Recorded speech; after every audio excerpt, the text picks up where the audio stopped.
নমস্কার বন্ধুরা, আজকে ভোরবেলা উঠে আমি চলে এসেছি জমির দিকে। শাক তো তোমরা সবাই খাও, তো সেই শাকই কিভাবে বাজারজাত করা হয় সেটাই আমি আজকের এই ভিডিওতে তোমাদের দেখাবো। প্রথমেই এই শাকগুলোকে একটা একটা করে বেছে বেছে তোলা হয় বাঁধার জন্য।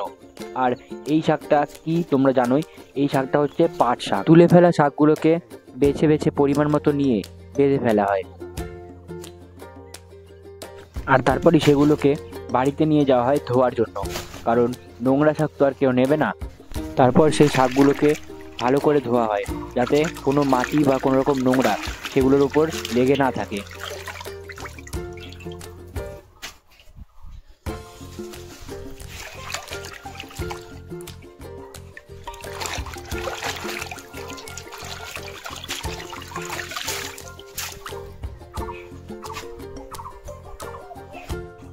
দেখো, আমাদের এই জমিটাতেও আর একটা শাক লাগানো হয়েছে, তো সেগুলোকেও সেম প্রসেসেই বাজারজাত করা হয়।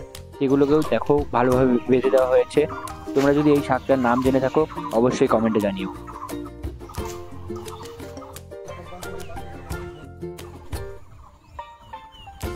যেই ৩ রকম শাক দেখালাম, সেই ৩ রকম শাকই দেখো প্রায় ধোয়া হয়ে গেছে, শুধু সেগুলোকে ব্যাগে ভরার পালা।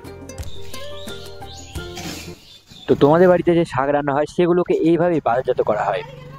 আর দেখো, আমাদের এই জমিটাতেও চাষ করা হচ্ছে সেই একই পাট শাক লাগানোর জন্যই।